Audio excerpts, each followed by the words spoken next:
네, 스데반은 성령과 지혜가 충만한 사람이죠. 그래서 그 당시에 그 예루살렘 교회가 3천 명, 5천 명 이렇게 부흥할 때 구제하는데 이제 불만과 원망이 생겼거든요.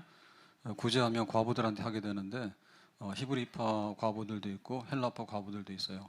그래서 아무래도 이제 히브리파 과부들한테 먼저 주고 헬라파 과부들은 좀 소홀했거나 빠지거나 그랬던 것 같아요. 그래가지고 이제 교회가 서로 파벌이 생기게 되고 이렇게 분쟁이 생기게 되니까 그러면 이제 사도들은 기도하고 말씀 전하는 일에 전념하고 집사를 세워가지고 구제하고 봉사하는 일을 시키도록 하자 이랬습니다. 그래서 이제 성령과 지혜가 충만한 사람 일곱을 뽑았는데 이제 그 중에 스데반이 뽑히게 되죠. 그래서 이제 스데반은 집사, 일곱 집사 중에 첫 번째가는 집사입니다. 스데반은 어떤 사람이냐를 할 때 구제하는 일, 봉사하는 일을 잘했어요. 그래서 교회에 필요한 자기 몫을 감당하니까 교회가 공평하고 또 은혜롭게 되고 화합하게 되고 그래서 이제 더 든든하게 분위기가 좋아지게 되고 그렇게 되죠. 근데 성령의 그 충만한 역사라고 하는 것은 그냥 구제하고 퇴근하고 그냥 끝나는 일이 아니에요. 내 일은 요거밖에 없기 때문에 그냥 나는 이것만 합니다. 그게 아니라 하나님께서 하실 일은 너무 많거든요. 세상은 없고 할 일은 많아요. 그래서 하나님께서 이 스데반에다가 성령이 충만했기 때문에 구제하는 일만 시킨 게 아니고 또 다른 어떤 은사를 나타내게 됩니다. 그게 뭔가 하면 표적과 기사를 행하더라 그랬죠. 그래서 표적과 기사라고 하는 것은 우리가 생각할 때 병 고친다든지 혹은 또 귀신을 쫓아낸다든지 혹은 뭐 여러 가지 평상시에 잘 볼 수 없는 현상들이 일어난다든지 이런 건데 이거는 예수님께서 많이 행하셨죠. 5천 명을 먹인다든지 또 이렇게 무리를 걸어간다든지 귀신 쫓아낸다든지 예수님께서 많이 행하신 일이고 또 베드로 같은 경우에도 이런 거 행했어요. 그래서 안진병이 일어나라 하니까 안진병이 일어나게 됐고 뭐 여러 가지 이제 베드로 통해서 역사가 나타나게 되죠. 그러면 스데반은 집사인데 집사니까 구제만 하고 왜 가만 앉아 있어라 이런 게 아니라 스데반에게도 성령이 충만하면 또 표적과 기사가 나타날 수 있는 거예요. 그래서 하나님의 성령이라고 하는 것은 그야말로 이렇게 너는 뭐를 해야 돼라고 하는 이렇게 밥그릇만 딱 챙겨주는 게 아니고 그걸 뛰어넘어갈 수 있는 거죠. 성령을 통해서 하고자 하는 일이 너무 많거든요. 그러니까 무슨 일이든지 하나님께서 능력을 부어주시고 은사를 부어주시면 교사도 하고 찬양대원도 하고 전도도 하고 가서 봉사도 하고 아니면 병든 사람 신의 은사로 고치기도 하고 귀신 들어간 사람 쫓아내기도 하고 하나님의 산 역사를 성령을 통해서 우리 가운데 드러내신 줄로 믿습니다. 그러니까는 성령께서 하고자 하는 일은 예수님 하나님의 아들 예수님을 통해서도 성령을 물붓듯이 부어서 할 뿐만 아니라 이제 사도들에게도 성령을 부어주시죠. 너희들에게 성령의 권능이 임할 거다. 성령을 부어주시잖아요. 그러니까 이제 스테반 집사에게도 이제 성령을 부어주시는 거예요. 그러니까 우리가 그 하나님의 성령의 역사는 어떤 직분을 초월할 수 있는 겁니다. 너는 집사기 때문에 여기까지야라고 하는 게 아니라 집사이지만은 집사를 할 수 있는 거. 그 성령의 충만함. 우리가 장로를 세웠는데 장로직을 감당하려면 힘들거든요. 그 성령이 충만해 버리면 장로직을 넘치게 감당하게 되는 거. 그런 거죠. 교사하려고 하면 힘들어요. 매 예배 따다 나와야 되죠. 말씀 준비해야 되죠. 애들 막 연락해서 모아야 되죠. 힘들거든요. 애들 또 떠들고 까불죠. 그러니까 성령이 충만하게 되면 교사 일을 할 수가 있는 거죠. 그래서 스데반에게는 구제하는 은사만 아니라 이렇게 표적과 기사를 행하는 그런 은사를 덮어주셨어요. 그러니까는 스데반은 구제하고 나서 나머지 시간에는 병 고치고 뭐 귀신 쫓아내고 또 하나님의 기사를 나타내는 그런 일들에 쓰임 받는데 바빠. 막 여기도 가고 저기도 가고 막 바쁩니다. 근데 거기서 끝나는 게 아니죠. 자, 오늘 10절 말씀 보니까 스데반이 지혜와 성령으로 말함을, 이 말한다는 얘기는 이제 설교한다 내지는 전도한다 이런 뜻이 되겠는데요. 그들이 능히 당하지 못하여. 그래서 예수가 누구냐? 예수 믿어라. 이제 이거를 이제 막 이렇게 설교하고 전도하게 되는데 그 사람들이 이 스데반 하나를 당해내지 못하는 거예요. 그러면은 이 스데반은 설교자라는 얘기거든요. 스데반은 전도자라는 얘기거든요. 분명히 출발은 집사였어요. 근데 나중에 능력이 나타나더라고. 근데 나중에는 뭐냐면 설교하고 복음 전하는데 권세가 나타나게 되는 거예요. 그러니까는 갈수록 이렇게 파도가 막 몰려오듯이 스데반에게 성령의 충만함이 넘쳐나니까 성령을 통해서 하고자 하는 일들이 더 크게 막 드러나게 되는 겁니다. 그럼 베드로가 지금 12사도 중에서 수제자고 이제 설교를 많이 하잖아요. 그럼 베드로 설교할 때 3,000명, 5,000명 이렇게 모아놓고 막 베드로가 막 설교를 하게 됐는데 베드로 설교는 베드로가 유대인이에요. 그러니까 이제 유대인 중심으로 이제 입맛에 맞게 하는 설교라고 보겠고요. 스데반은 출신이 여기 지금 7집사들은 전부 다 헬라 배경을 가진, 그리고 헬라 배경을 가진 사람들을 섬기기 위해서 뽑은 사람들이에요. 그러니까 우리에게도 보면은 만약에 성분 자체가 좀 이질적인 사람들이 교회에 와 있다라고 할 때 그 사람들을 대변할 수 있는 어떤 봉사자들이 있어야 되거든요. 그러니까 스데반은 헬라인, 다시 말하면 그 유대인 말고도 바깥에 물을 먹은 이런 사람, 헬라 문화에 접촉한 사람들에게도 쉽게 복음을 전할 수 있는 그런 은사가 여기 임하게 된 거예요. 그러니까 베드로는 유대인 중심의 설교를 했다면 스데반은 그 이상의 것을 할 수 있는. 스데반이 순교하잖아요. 스데반이 순교하니까 순교하는 자리에 누가 들어가냐면 바울이 들어갑니다. 스데반 죽일 때 바울이 서 있었거든요. 그래서 바울이 이제 베드로는 유대인 중심의 전도를 하게 되면 바울은 이방인 중심의 전도하게 되죠. 그래서 바울이 전도할 때도 유대인 회당에 들어가서는 유대인 알아듣게 하고, 그 다음에 이제 헬라인들이 모인 곳에는 헬라 철학에 이렇게 이해가 있는 그런 방식으로 복음을 전하고 이렇게 하는 거죠. 아무튼 간에 여기 지금 스데반은 설교의 은사를 받았는데 베드로하고 동등하게, 내지는 베드로 이상가는 그런 말씀과 설교의 은사를 받게 된 거예요. 뭐 때문에요? 집사라서 받은 게 아니에요. 성령의 충만함이 있기 때문에 베드로에게도 말씀의 권세가 임하고 스데반에게도 말씀의 권세가 임한 거죠. 그러니까 이제 그 성령께서 하고자 하는 일은 하나님의 일을 해가지고 예수 믿어라, 그리고 예수 믿는 사람 늘어나게 되고 교회가 세워지게 되고 땅끝까지 복음 전하게 되는 이런 것들이 이제 성령 안에서 쫙 이루어지기 원하는데 이런 일들이 스데반을 통해서 막 이루어지게 되는 겁니다. 그러니까 여기에 대해서 예수님이 말씀을 전할 때 반대했죠.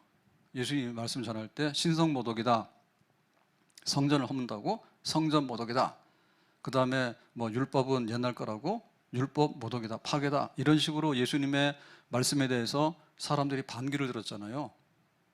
반발하고 막 그랬잖아요. 근데 베드로가 나와서 또 설교를 하게 되니까 어떤 일이 일어났습니까? 또 마찬가지거든요. 베드로 설교도 성전 모독이고 베드로 설교도 구약 성경 율법을 모독하는 거다, 그렇게 사람들이 거기에 대해서 또 반감을 표시했거든요. 그러니까 스데반이 설교를 막 하게 되니까 이제 성령의 은사로 인해 가지고 불붙는 거죠. 그래서 막 하나님 말씀이 쏟아지게 되니까 사람들이 와, 그런 거야, 복음이 그런 거야. 정말 이방인들에게도 예수님의 십자가라고 하는 것은 누구든지 이런 혈통에 가리지 않고 다 구원받는, 그런 율법과 상관없이 구원받는 그런 거야 라고 해가지고 이제 막 반응이 굉장히 좋고 은혜가 되거든요. 그러니까 또 거기에 대해서 못마땅한 사람은 또 나오는 거예요. 스데반 설교는 그 율법 모독이다, 구약 성경을 훼손하는 거다, 그리고 스데반의 설교는 성전을 모독하는 거다, 또 이제 이런 식으로 이제 그거에 대해서 반발하고 거기에 대해서 적대감을 갖는 거예요. 들을 수가 없네 뭐 이래가지고. 자, 그래서 11절에 보니까 사람들이 매수하여 말하게 하되, 그러니까 이제 그 반대하는 사람들, 종교 지도자들, 이런 사람들이 사람들을 돈으로 매수한다 해가지고 이제 고발하는 겁니다. 모세와 하나님을 모독하는 말을 하는 것을 우리가 들었노라. 그러니까 이제 구약 성경을 부정하거나 구약 성경 훼손한다, 스데반의 설교가 이제 이렇게 이제 고발하게 됐고요. 그럼 12절에 보니까 백성과 장로와 서기관들을 충동시켜 와서 잡아가지고 공회에 이르러라고 했죠. 그러니까 이제 공회라고 하는 것은 법정이거든요. 그냥 스데반의 설교를 막 반대하고 회방하는 것만 아니라 법에다가 고발해가지고 그 법정인 공회, 사내들인 공회에 가서 재판을 받아서 재판에서 이제 예수님은 십자가형으로 처형했고, 뭐 베드로 같은 경우도 공회에서 재판하잖아요 지금. 스데반도 잡아다가 이제 재판하는 거죠. 네가 하는 설교는 엉터리고 잘못된 거야. 이제 이렇게 이제 법정에다가 이제 세우려고 하는 거죠.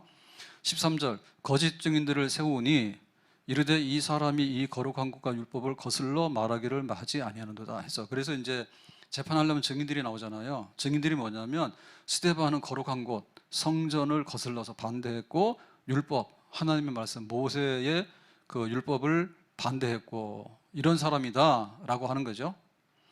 14절, 그의 말에 이 나사렛 예수가 이곳을 헐고 모세가 우리에게 전하여 준 규례를 고치겠다 함을 우리가 들었노라 하거늘 그랬습니다. 그러니까 그 예수가 이 성전 헐고 새 성전을 짓겠다라고 한 그 얘기를 스데반이 전했으니까 그거를 근거해 가지고 성전 모독이다 이렇게 한 거죠. 그 다음에 모세가 전해준 규례, 다시 말하면 구약성경 율법인데 이거를 고치겠다. 그러니까 율법을 다 지키지 않더라도 믿음으로 구원받는다. 이제 이런 설교를 했겠죠. 그러니까 이제 구약성경을 무시하거나 훼손한 거다라고 이제 이렇게 자기들이 고발하게 되는 내용을 여기다 적고 있는 거죠. 그러니까 예수님에 대한 고발 내용이랑 베드로에 대해서 고발한 내용이랑 스데반에 대해서 한 내용이랑 거의 유사해요. 자, 그럼 이건 뭐냐? 스데반 설교가 수준이 어느 정도라고요? 스데반 설교가 예수님 설교 그대로, 스데반 설교가 베드로 수준 그대로. 그러니까 사람들이 반대할 때 스데반에 대해서 신성모독, 성전모독, 율법모독 이렇게 이제 죄명을 갖다 건 거지. 그러니까 스데반의 설교가 반대를 이렇게 심하게 받았다는 얘기는 역설로 얘기하면 뭡니까? 스데반의 설교가 알곡이고, 스데반의 설교가 진액이고, 스데반의 설교가 진짜 영양가 있는 복음의 핵심이었단 말이죠. 그럼 스데반이 어떻게 이런 설교를 쫙쫙쫙 하게 됐을까라고 할 때, 구제할 때 왜 편견을 해가지고 구부러지게 하냐? 똑바로 해라. 그리고 하나님께서 병 고치는데 예수의 이름으로 병 고쳐라. 그거를 스데반이 했잖아요. 그러니까 지금 이 설교도 베드로급, 사도급 이상으로 이렇게 스데반이 막 하게 되는 것도 성령의 역사에서 가지고 여기 은혜를 주시니까 그래요. 우리가 예배 시간에 이렇게 기도를 하게 될 때 전하는 자나 듣는 자가 함께 은혜 받고 이 기도가 있거든요. 그러니까 전하는 자 스데반에게 성령의 충만함과 은사가 임했기 때문에 이런 말씀이 나오게 된 거예요. 그러면 듣는 자도 어떻게 돼요? 듣는 자도 성령의 은혜를 받게 되면 그야말로 십자가의 복음이 쏙쏙쏙 들어온다 귀에. 만약에 이 성령의 은혜가 없으면 어떻게 되냐면 못 믿어 안 믿어 나랑 상관없어 집에 가서 뭐 할까 이런 생각이나 하고 있다고. 근데 성령께서 듣는 귀를 열면 그거를 싹 듣죠. 성령께서 입을 열면은 복음의 핵심을 쏟아놓고 말하게 되는 거지. 그러니까 이 성령의 역사 때문에 스데반의 설교가 가능했고 또 우리도 이런 말씀을 듣고 이해하게 되는 줄로 믿습니다. 그러니까 스데반의 설교의 핵심 뭔가 하면 예수님의 십자가의 죽음은 잘못된 성전을 허는 거야. 몸이 찢어지는 거는 성전인데 이 잘못된 성전을 헐어버려. 여기에 구원이 없는 거예요. 성전 하다 보니까 장사치의 소굴이 돼버렸잖아. 그러니까 진짜 성전이 뭐냐? 하나님 집인데 하나님의 집은 예수님께서 3일 만에 부활하신 몸이에요. 그 바로 진짜 성전이에요. 이 엉터리 성전을 확 다 허물면 내가 진짜 성전을 짓겠다. 예수님의 부활. 예수님이 왜 죽었어요? 우리의 죄를 대신해 죽었어. 예수님이 왜 다시 살아났어? 예수님은 죄가 없는 의인인 것을 증명하기 위해서 살아난 거예요. 다시 말하면 우리의 죄를 대신해 죽으시고 우리를 의롭다 하기 위해서 살아나신 예수님이 새 성전이죠. 아멘? 예수님이 새 성전이라니까. 예수님 안에 우리는 하나님의 집이 되고 하나님의 백성이 되는 거예요. 예수님의 십자가의 죽음과 부활에 믿음으로 연합하는 자가 하나님의 친백성, 성전 안에 있는 진짜 하나님의 선민, 백성이 되는 줄로 믿습니다. 그러니까 스데반이 이 설교했다니까. 그러니까 우리도 스데반처럼 훌륭하죠. 그다음 이 설교에 대해서 알아들으니까 우리는 아멘 하잖아요. 근데 감히 헤롯이 지은 성전을 모독했다고? 헤롯은 가짜 왕이에요. 건축하는데 재주가 좀 있을 뿐이지 헤롯이 지은 성전이 우리의 구원이랑 하나도 상관이 없는 거예요. 성전에서 뭐가 이루어졌냐면 거기에 짐승들이나 팔아가지고 피나 흘렸지 정말 우리의 죄를 속하고 하나님과 화해해서 하나님께 나갈 수 있는 길은 하나도 안 열려졌거든요. 그 성전 가지고. 예수님이 성전이다. 그 다음에 율법이라고 하는 것이 뭐냐면 율법이라고 하는 것은 하나님 앞에 바르게 되는 길을 안내하는 것이 율법이에요. 그런데 구약의 율법은 미안하지만은 우리의 죄만 밝혀줬지 그 죄를 씻어내지는 못했다니까. 율법 앞에 오면 거울이거든요. 율법 앞에 오면 밝은 불이에요. 그러니까 우리가 우상 숭배했구나, 우리가 또 돈을 많이 사랑했구나, 혹은 우리가 이렇게 욕심 많았구나, 남의 꿈 훔쳐왔구나, 그걸 깨닫게 한다고 율법이 딱 우리가 찌르면, 근데 거기에 대해서 값을 지불해서 그러면 의롭다 하는 데까지는 율법이 미치지 못해요. 왜냐하면 우리가 그걸 깨닫는데 급급하지 그거를 완벽하게 이행해낼 수는 없거든요. 깨닫는 것 뿐이지. 그래서 이 예수님의 십자가가 왜 율법의 완성이냐라고 하면 예수님의 십자가는 우리가 행동으로서 행할 수 없는 의, 그 믿음의 의를 알려주는 거예요. 하나님의 다른 의, 우리의 행위로 의롭다함을 받아야 되는데 율법을 아무리 많이 알고 아무리 행하려고 하더라도 바울도 그랬어요. 오라 나는 공고한 사람이로다. 누가 이 사망의 몸에서 나를 건져낼 것인가. 아는 건 아는 건데 행동은 안 되니까 결국에는 율법으로 인해서 정죄를 받았지 내가 의롭다고 해방받은 건 없더라고요. 이제. 그래서 하나님께서 이거 안 되는 거 아시고 새로운 의를 내리셨죠. 새로운 의는 뭐냐면 행함의 의가 아니라 믿음의 의. 예수님께서 우리를 위해서 대신 죽었으니까 너희들이 그 예수님의 피값으로서 탕감받아서 죄사함을 받았다. 그러니까는 믿음으로 의롭다 해줄 테니까 그렇게 받아들일래? 라고 하는 거죠. 사실은 율법은 그거를 우리에게 알려줘야지 진짜 율법의 완성이 되는 거예요.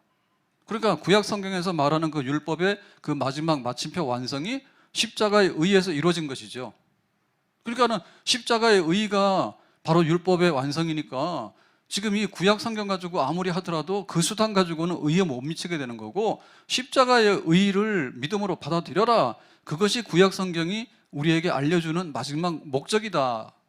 그러니까 지금 이 구약의 이 율법주의, 율법으로 행함으로 의롭다함 받는 것은 아니고 이제 믿음의 의를 받으라고 하는 것이 구약 성경을 파괴하거나 훼손하는 일이 아니고 구약 성경의 율법의 뜻을 완성시켜서 그것을 이미 다 받아들인 것으로 만드는 그런 게 되는 거죠.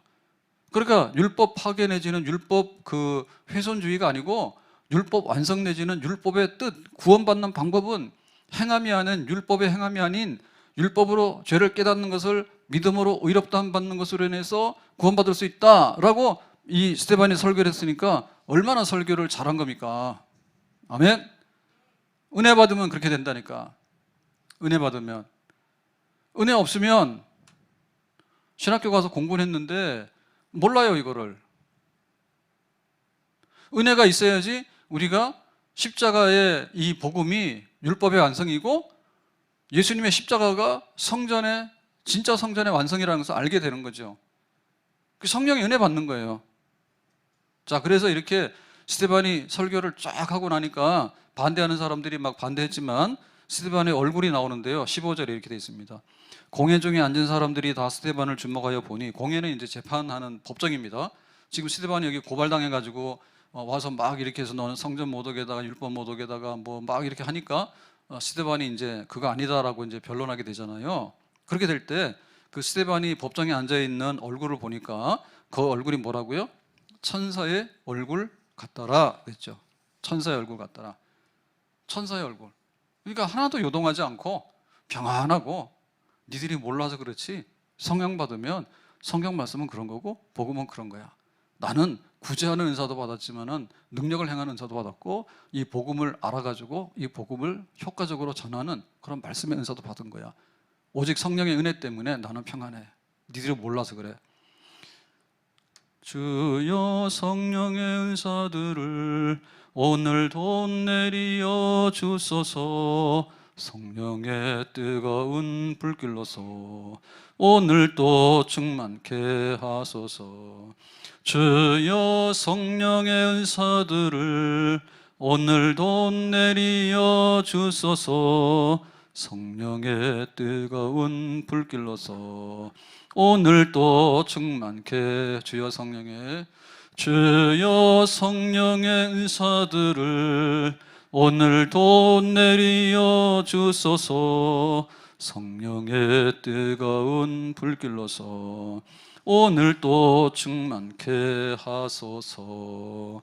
얼굴이 천사의 얼굴 같더라. 그럼 예배 시간에 와서 주무시는 분은 뭐예요? 네, 조는 거는 좀 이해가지. 요새 좀 이상해요. 식사하고 교회 막 오다 보면 너무 피곤해가지고, 그래서 옛날에는 오다가 의자에 잠깐 앉아서 눈 감고 온 적도 있는데 요즘에는 서서 자더라고. 걸어가면서도 자. 이거 안 좋다는데 신기하게 가면서도 지금 자고 있는데 간다 이러고 가고 막. 예배 시간에 왜 잡니까? 무슨 놈의 악령이 들어갔나? 예? 성령이 그 얼굴을 천사같이 한다. 교회 예배드리러 왔는데 왜 이렇게 인상이 험악해? 인상 험악해. 성령이 들어가면 그렇게 되겠어요? 성령이 충만해가지고 예배당에 올라올 때는 세상에서 나타내지 못했던 그런 얼굴을 보여야지. 하나님 말씀을 전할 때나 하나님 말씀을 들을 때 정말 얼굴이 천사 같아서, 이야, 정말 우리가 진리 중에 진리, 하나님을 우리가 어떻게 합니까? 말씀을 통해서 아는 거지. 그러니까 하나님께서 이런 말씀으로, 이런 진리로 이렇게 우리에게 말씀하시고 우리가 이렇게 살고 있구나, 우리가 이렇게 구원받고 있구나, 그걸 생각하게 되면 천사의 얼굴처럼 예배 시간에 하나님 말씀을 들을 때 그리 되는 줄로 믿습니다. 지금 인상 고칩시다. 마스크를 고쳐가지고 인상 좀 고치고 말씀 시간에 은혜가 돼가지고 뭐 이런 천사처럼 변하는 게 돼야지. 인상이 험악해가지고 왜 이렇게 시간이 걸고 무슨 말인지 모르겠는데 내가 지금 집에 가서 뭐 해야 되는데 빨리 해야 되는데 빨리는 세탁기가 했지 자기가 했나? 그런 소리 나고 말이에요. 그래서 우리가 이거를 하나님의 성령 역사 가운데서 최고의 은사예요. 병 고쳐도 병 고치는 것으로 뭔가를 보여주지만 사실 말씀이 없으면 그게 또 그냥 하나로 지나가는 행사에 지나지 않습니다. 굳이 하잖아요. 이번 수요일 날 여기 만나오래. 제가 1시에 막 장례식 부산에 간다고 허덕허덕 내려와서 갔더니 그 육수 떨어졌다고 목사님 서 있으래. 하나 지금 비행 타러 가야 되는데 지금 내가 육수 때문에 거기 서 있게 생긴. 그래가지고 밑에 있는 거 딸딸 끓으면 된다 하더라고. 그거면 되지요. 그거면 되지. 무슨 뭐 배가 커가지고 한 대야를 먹습니까? 조금만. 그래가지고 그거 딱딱 끓여가지고 그래가지고 이제 갔는데 그 왜 그렇게 떨어졌냐? 1시인데 왜 이렇게 많이 떨어졌냐더니 이번 주에 많이 왔대요. 많이 왔대요. 그래서 봄 되면 더 많이 올 것 같은데 기도를 해야 되겠습니다. 너무 많이 오는 거는 별로 좋은 건 아닌 것 같아요. 네. 그래서 그러면은 뭐 우스갯소리로 그렇게 많이 오면 좋긴 하죠. 괜히 지금 제가 하는 얘기하고 좀 이렇게 좀 잘 알아들으세요. 가서 녹음해가지고 또 이랬다고 막 이럽니다. 그러니까 또 공회 가서 법정 가서 나를 고발하지. 그런 게 아니고 많이 오면 좋지. 많이 오라고 하는 거니까. 그러면 많이 오면 좋은데 이거 어떻게 할까라고 할 때 그냥 막 자꾸 퍼지니까 자꾸 오니까 그 권사님 가면서 그랬다니까. 이거 2,000원 할까? 그러면은 이제 이게 생각이 날 거 아니에요. 2,000원짜리 본전 생각이 날 거 아니에요. 그럼 어떻게 할까? 그래서 제 생각엔 그게 나은 것 같아. 이렇게 교회 오면은 옛날에는 찬양도 막 틀고 그랬잖아요. 근데 찬양도 안 틀어놓잖아요. 또 싫은 사람도 그거 싫으니까. 그리고 또 로베 들어오면은 뭐 이렇게 막 하는 거 싫어하잖아요. 그래서 요즘에 우리가 성령 충만하자 하니까 막 주여 성령의 은사들 빈들의 마름풍 같이 막 그런 찬양을 하거나 중창단들이 와가지고 당신은 지금 어디로 가나요? 발걸음 무겁게 막 이래가지고 그러면은 아휴 교회 못 오겠다 국수 먹으러 그래 할까 이런 생각도 있습니다. 어쨌든 간에 우리가 이렇게 하나님의 역사가 제일 불같이 드러나는 제일 꼭대기에 있는 거다 말씀이에요. 그러니까 내가 말씀을 전하고 말씀을 깨달을 수 있는 것은 성령의 충만한 은혜 가운데서 제일 꼭대기에 있는 은혜입니다. 아멘. 이 은혜를 받아야지 우리가 하나님을 만나게 되고 이 은혜를 받아야지 구원받게 되고 이 은혜를 받아야지 구원받은 백성답게 또한 살아갈 수 있는 역사가 일어날 줄로 믿습니다. 자, 그럼 여기 지금 스데반이 이렇게 했는데 스데반만이 아니에요. 정말 성경에 보면은 순간순간 성령께서 하나님 말씀으로 그 압도해가지고 역사하셨던 그런 광경들이 많이 있는데요. 사도행전 18장 5절 실라와 디모데가 요거는 바울의 그 믿음의 동역자들이죠.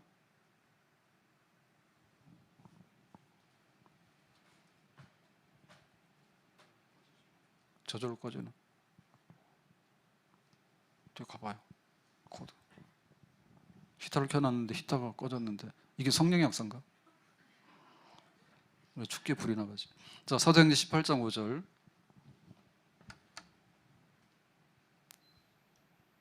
들어왔어요. 가지 말아요. 뭐 잘못됐나? 18장 5절 죄송합니다. 자, 실라와 디모데는 바울의 동역자인데 마게도냐로부터 내려오매. 마게도냐는 그리스 북부입니다. 바울이 하나님의 말씀에 붙잡혀 유대인들에게 예수는 그리스도와 밝게 증언하니 그랬죠. 요거는 바울이 지금 고린도로 가서 복음을 전할 때 그때 광경이에요. 그러니까는 아테네를 경유해서 고린도 아가야 지방에 이제 왔는데 그 아테네에서 사실 별로 성과가 안 좋았어요.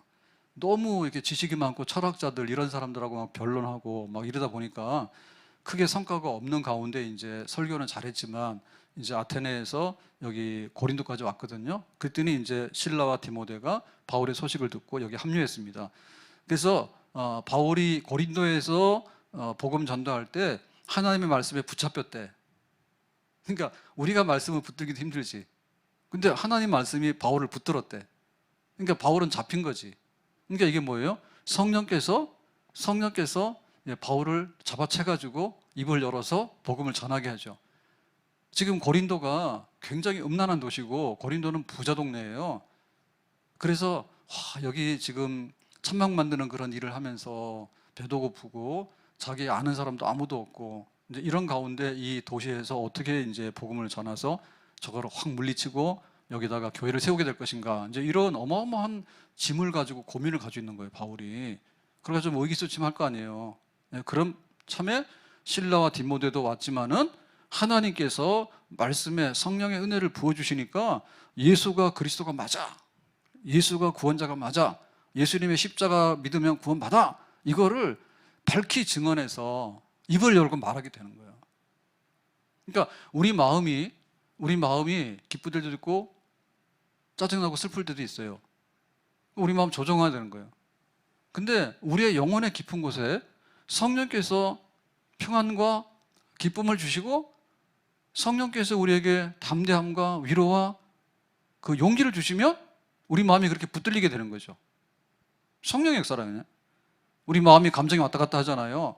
그래서 성령 충만하려고 하면 그냥 찬양하고, 성령 충만하려면 말씀 암송, 성령 충만하면 말씀 듣기, 성령 충만하려면 하나님 묵상해서 기도하고 무릎 꿇고 엎드림, 그걸 빨리 해야 되는 거야.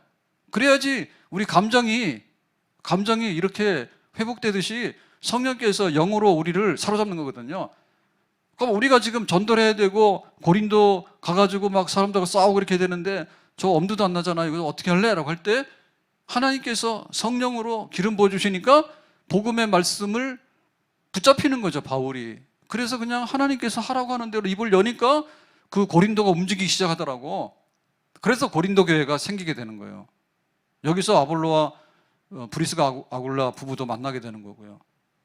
그러니까 하나님께서 성령의 은사를 부어주실 때 말씀으로 붙든다. 사도행전 19장 19절부터 보면 두란노 서원에서 날마다 강론하니 그랬죠. 이건 에베소에서 바울이 전도할 때인데, 에베소는 아시아의 제일 큰 도시예요. 중심이에요. 그 여기 아데미 신전이 있잖아요. 그 바울이 3차 전도 때 여기를 간 거죠.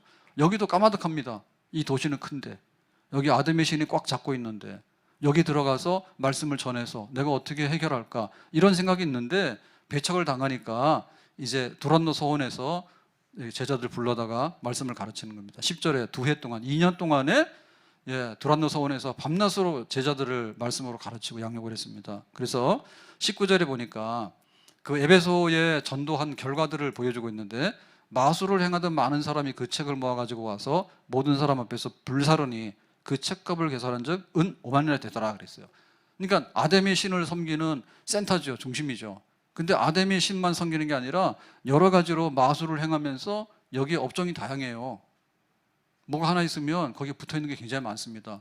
그러니까 뭐 아데미 신부터 시작해가지고 뭐 다른 잡다한 신들부터 등등 해가지고 거기에 뭐 액세서리나 뭐나 파는 게 굉장히 많은데, 이런 사람들, 마술을 행하는 이 잡다한 사람들이 뭐냐면 바울의 십자가 복음을 듣고는 그 책을 가져와서 다 불질러 버리고 나 이거 안 하고 예수 믿을래, 이렇게 된 거예요. 완전히 회심해서 예수 믿는 사람 돌아온 거예요. 그래서 그 책값만 계산하니까 은 5만이나 되래. 그러니까 어마어마하게 에베소를 그냥 싹쓸이 해가지고 청소를 하게 된 겁니다. 그냥 뭐로요? 바울의 두란노 서원에서 말씀으로. 두란노 서원에서 말씀하게 된 건 뭐냐면 바울이 이 말씀의 은사가 임했고 말씀의 능력이 임했기 때문에 밤낮으로 가르치고 설교하고 가르치고 설교하고 가르치고 설교하고 그거를 계속 한 거죠. 그랬더니 2년이 지나고 3년이 되다 보니까 에베소가 색깔이 싹 바뀌어버린 거예요. 우상하던 거 다 갖다 버려버리고 이제 예수 믿는다고 이렇게 해가지고 에베소 도시가 빨칵 뒤집혀가지고 나중에 폭동이 일어나죠. 바울 때문에 우리가 밥 먹고 살기 힘들게 생겼다고, 전부 다 굶어 죽게 생겼다고, 우리 우상 숭배 안 되는 거니까 다 버리라 했다고, 그런 일이 벌어지게 되는 겁니다. 자, 예레미야 한번 보겠습니다. 예레미야 1장 7절에 여호와께서 내게 이르시되 너는 아니라 말하지 말고 내가 너를 누구에게 보내든지 너는 가며 내가 내게 무엇을 명령하든지 너는 말할지니라. 그러니까 예레미야에게 하나님 부르셔가지고 너는 선지자야. 그러니까 이제 바벨론이 쳐들어오면은 회개해서 정신 차리면 이제 살 것이고, 만약에 지금처럼 회개하지 않고 흐리멍텅해서 이러고 있으면 바벨론에 멸망당할 거야. 그거를 니들이 이제 백성들에 가서 알려주도록 해라. 예레미야야, 너는 하나님의 말씀을 전하는 선지자야. 하나님께서 이제 이렇게 선지자를 부르신 거예요. 그러니까 예레미야 기가 막히잖아요. 그래서 나 못해요 라고 하는 표현이 나는 아이예요. 나 같은 아이가 무슨 말을 한다고, 그냥 나는 좀 봐주세요, 어른 시키세요, 이렇게 하는 거죠. 왜? 선지자 힘들기도 한데 이게 바벨론에 망한다니까 이게 매국난이에요. 너 지금 우리나라 망한데 가만 안 둬? 이렇게 되니까 예레미야가 그거 기피하는 거예요. 나 아이예요. 그러니까 나는 피해 주세요. 이렇게 말했단 말입니다. 그랬더니 18절에 그랬어요. 내가 오늘 너를 그 온 땅과 유대의 유다 왕들과 그 지도자들과 그 제사장들과 그 땅 백성 앞에 견고한 성읍 쇠기둥 녹성벽이 되게 하였은즉 그랬습니다. 그러니까는 아이라고 나 좀 빼달라고 그랬더니 너는 견고한 성읍을 만들 것이고 쇠기둥을 만들 것이고 녹성벽을 만들. 누구를? 예레미야를.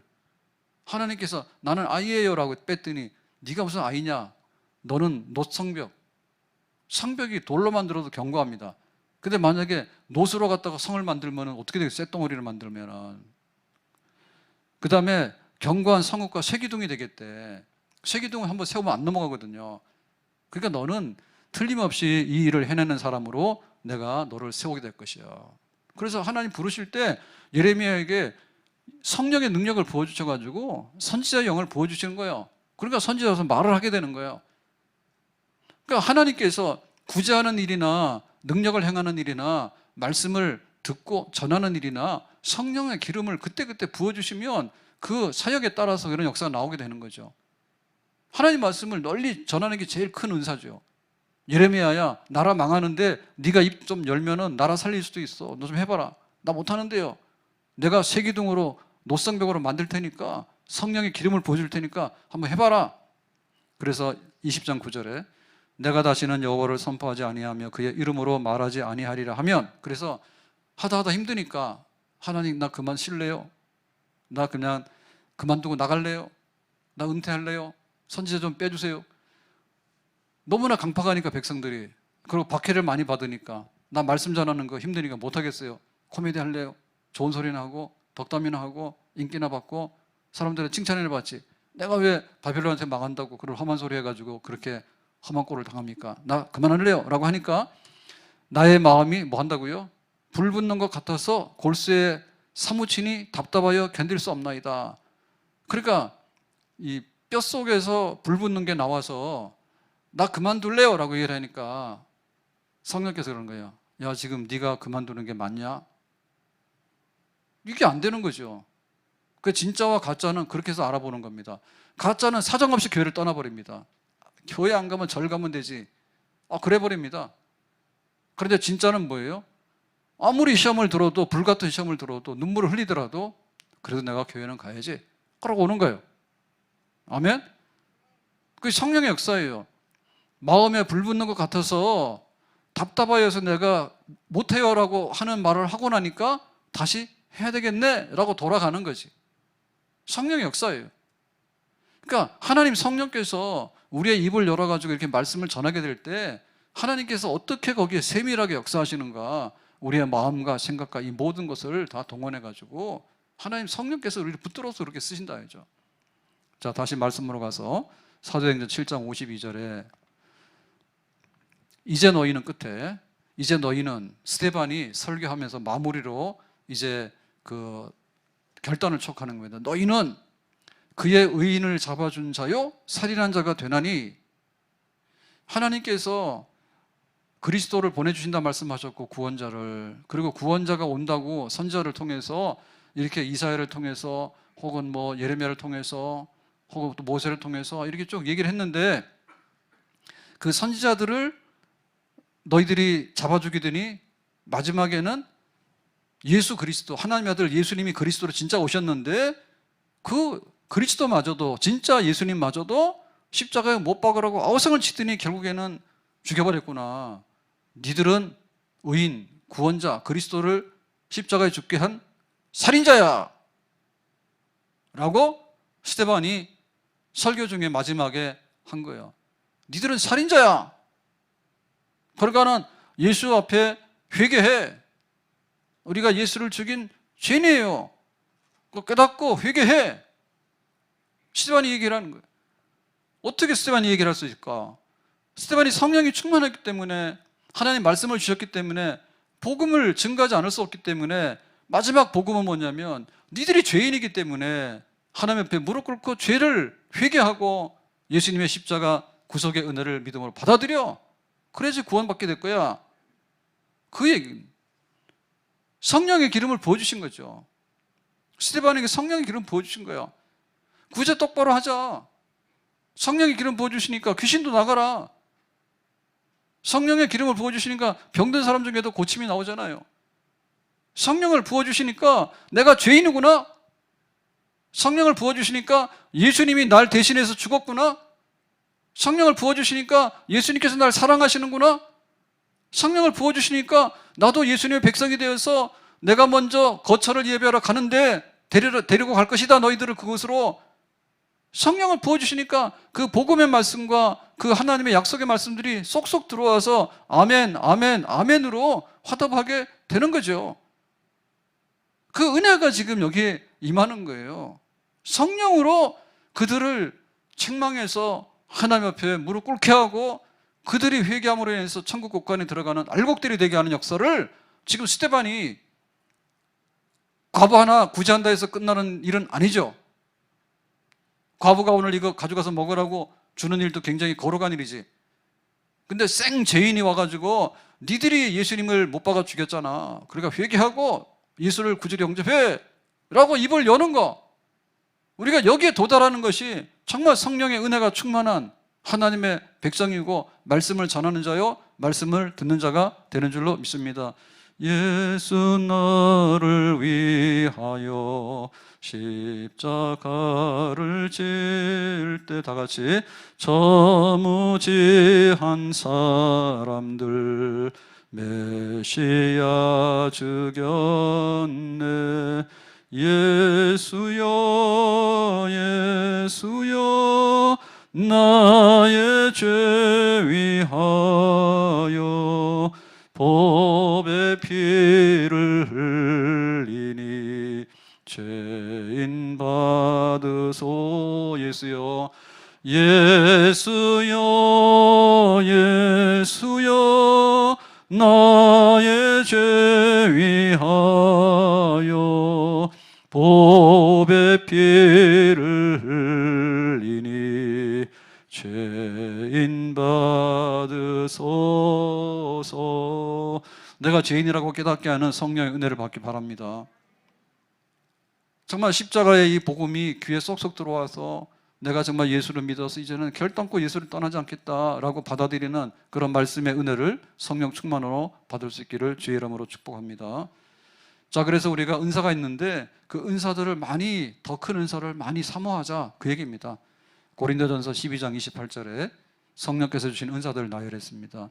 교회 중에 몇을 세우셨으니 하나님께서 성도들에게 은사 주시는데, 첫째 사도는 12이잖아요. 나머지는 여기 들어갈 수가 없어요. 그 다음에 선지자, 사도가 아니지만은 하나님 말씀을 전달해 선지자가 있고, 그 다음에 교사, 그 다음에 이 교사라고 하는 것은 성경을 가르치고 해설하는 사람들이죠. 그 다음에 능력을 행하는 자, 그 다음에 병 고치는 자, 그 다음에 서로 돕는 자, 그 다음에 다스리는 자, 각종 방안을 말하는 것이라. 그래서 성령 은사가 여러 가지인데 이런 게 쭉 나열이 되어 있어요. 그래서 31절에 그랬습니다. 너희는 더욱 큰 은사를 사모하라 그랬죠. 그래서 제일 큰 은사면 우리가 사도인데, 사도는 이미 뭐 베드로, 요한 다 차지했잖아요. 우리에겐 해당이 안 되는 거고요. 그러니까 큰 은사가 뭐냐 하면 바로 교사의 은사고 말씀의 은사입니다. 하나님 말씀의 지혜의 말씀과 지식의 말씀, 그런 은사들 중에서 가장 핵심적인 은사들이에요. 그러니까 우리가 이 은혜를 받게 되면 흔들림이 없어. 내가 말씀의 은혜를 받게 되면 그 사람 어디가 흔들냐고. 물가에 심은 나무가 된다니까. 아멘? 그 교회 교사하는 거를 굉장히 힘들어하는데 아직도 못 받아서 그래요. 네, 성령의 은혜를 받게 되면 핵심적으로 하나님 말씀의 은사가 들어가요. 그래서 내가 이거를 나 혼자 가지기에는 너무 아까운 거예요. 그것도 제자를 가르치는 거예요. 그리고 안 믿는 사람 보게 되면 어쨌든 저 사람에게 복음을 전달해서 저 사람 예수 믿게 하고 싶다라고 하는 그런 말씀의 전도의 불같은 역사들이 우리 안에 나타나게 되는 줄로 믿습니다. 제일 큰 은사가 말씀의 은사인 거예요. 하나님, 우리 교회를 살리려면 말씀의 은사를 주세요. 내 영이 살려고 그러면 말씀 은사를 주세요. 다음 세대 교회를 살리려고 그러면 오늘 청년들 수련회 나갔거든요. 말씀 은사를 받아야 돼요.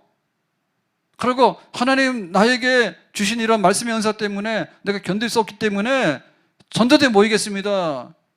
예, 전도대 모여가지고 성령이 충만한 전도대는 나가서 예수님 당신 사랑합니다. 예수 십자가 죽으셨습니다. 그걸 할 수 있겠지. 그것도 못하면 국수날 오세요. 국수날 와가지고 옆에서 자꾸 예수 얘기 막 하세요. 안 오게, 듣기 싫어서. 우리 교회 학교 아이들의 교사들이 모자라거든요. 가서 교사 하나에 아이 하나 해가지고 끌어안고 또 우리 아이들 하나도 안 놓잖아. 지금 출산율이 1이 안 되잖아요. 1이. 그러나 교회 난리 났잖아요. 교회도. 교회에서 교사들이 아이 하나 놓고 해가지고 우리 어른 교인이 100이면 정말 이렇게 그 아이들 100을 또 놓으면 되는 거죠. 그러니까 그 말씀의 은사가 없기 때문에 그런 거예요. 시들어진 거예요. 말씀의 은사가. 시대반은 구제하는 일로 시작해가지고 설교에서 예수님과 베드로와 그 다음에 스데반과 바울로 넘어가는 진검다리가 되는 그야말로 말씀의 은사에 꽃을 피운 설교자였습니다. 하나님 성령께서 그렇게 스데반에게 은혜를 주셨어요. 하나님 우리에게 그런 은사를 주시기 바랍니다. 전하는 자에게도 은사를 주시고 듣는 자에게도 은사를 주시고, 그래서 이 말씀이 풍족해서 성령께서 역사하실 때 말씀으로 역사하시지 뭘로 역사하십니까? 말씀이 들어가야 사람이 살거든요. 말씀이 들어가야지. 이 성령의 말씀의 은사와 성령의 말씀의 기름 부으심이 우리 안에도 충만하게 임할 수 있기를 예수님의 이름으로 축복합니다.